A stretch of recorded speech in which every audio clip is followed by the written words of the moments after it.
Ining pagsimba naton, siling niya, amo ining resulta sang bunga sang imo pagigugma kay Jesus Christ. So tanan nga ari sa mga utod, ara napundar ang bunga sa pagigugma mo kay Jesus Christ. Kang i-maintain mo lang ina, nga mo na kaya mo, siling niya palutoon ka sang Dios.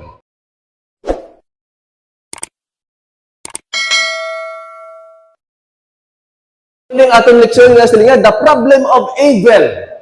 Wala nila na ibaluan ang ilang mga binuhatan ng mga evil.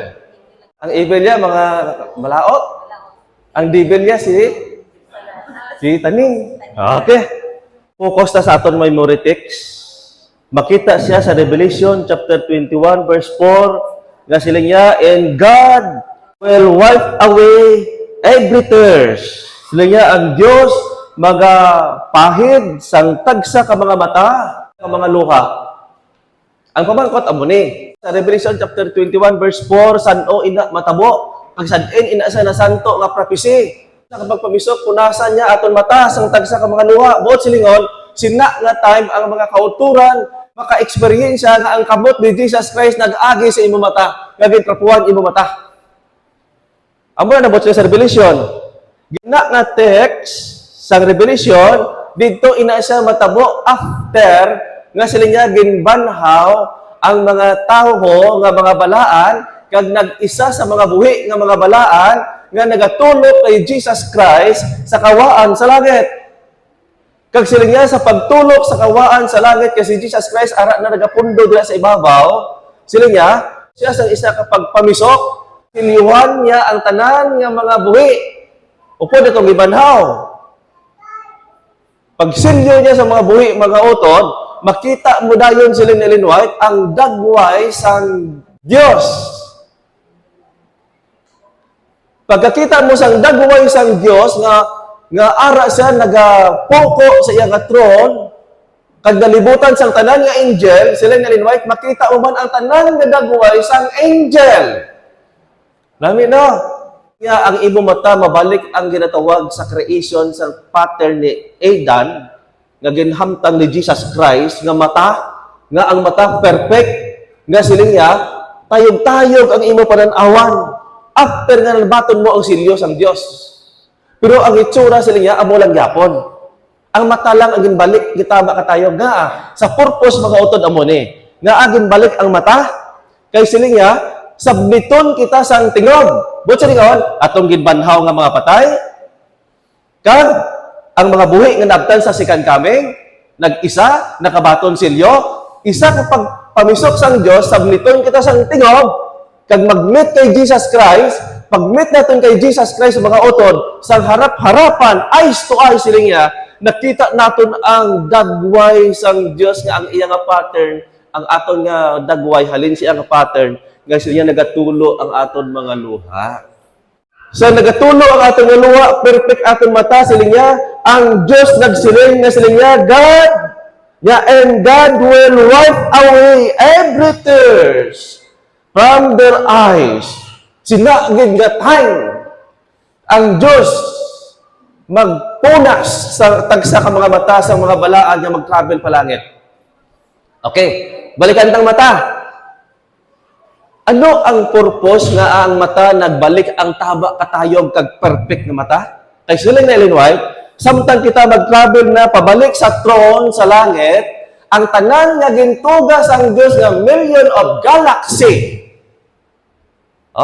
Mabasa ta. Ang millions of galaxy sa bilog nga universe, siling niya makita sang imo mata.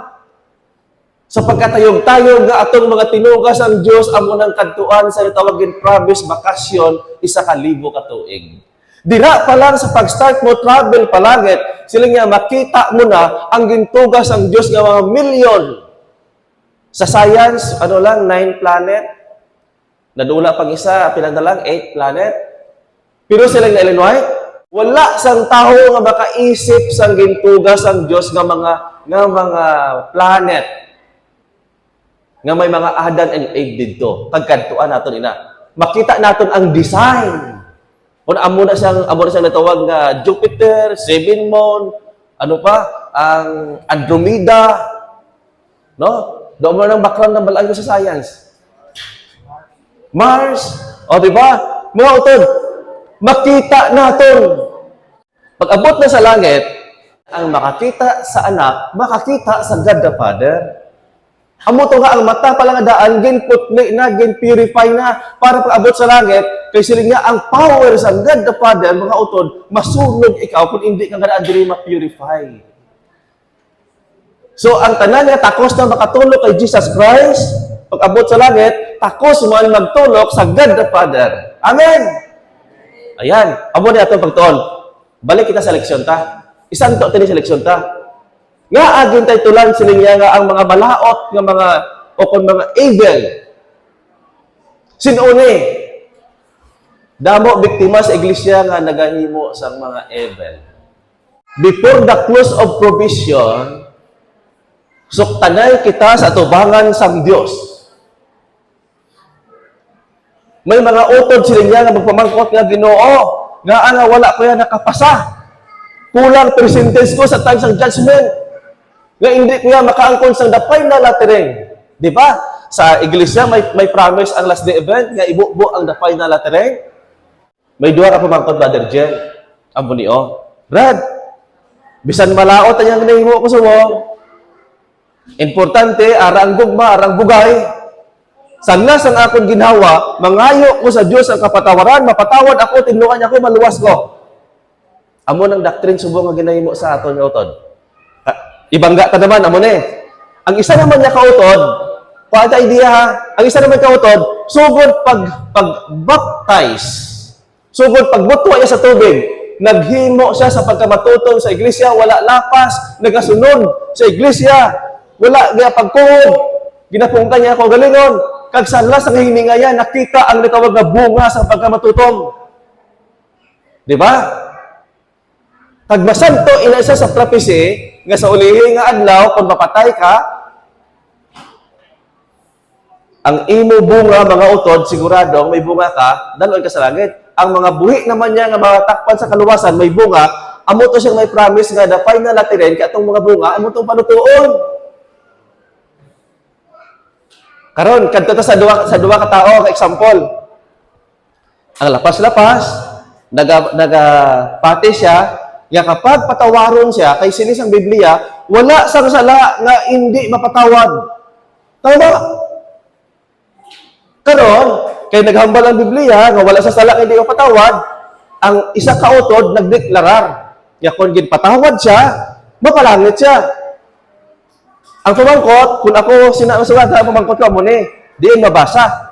Kung ginpatawad ka, mapalangit ka. Wala sa instruksyon. Pero may instruction niya, kung hindi kaya Adventist, hindi kaya membro sa iglesia, nangayo ka patawad, kangay dito sa cross, wait ka kabalo sa Diyos, daloon sa Diyos sa langit. Pero ining membro sa iglesia, mga utod, sugod na gin-baptize ka, ang pagitaon sa Diyos, sa katapusan sa imo hininga, ang bunga. Pakyo punto? Ang bunga.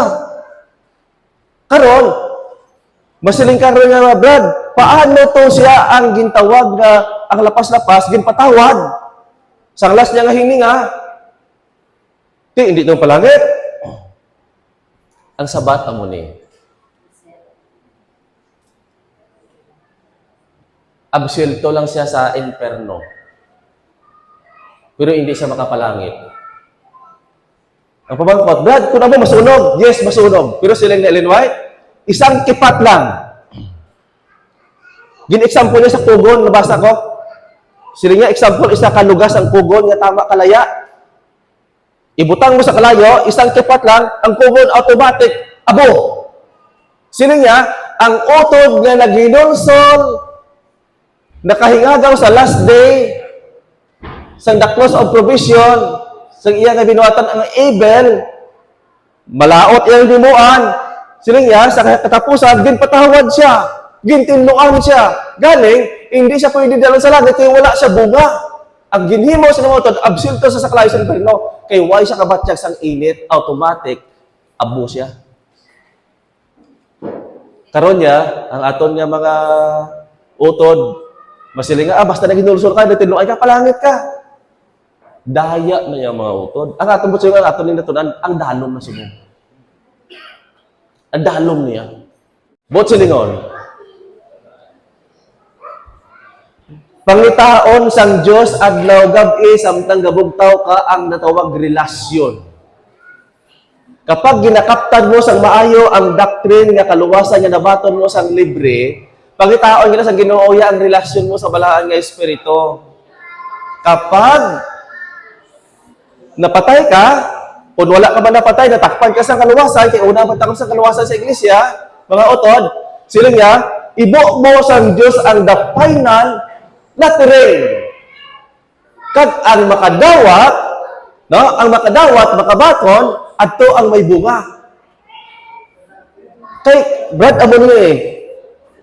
Kung ang doctrine nga atong sundo na limbawa nga, sige, bahala lapas-lapas ka, sa katapusan sa nga, mapatawad ka ba?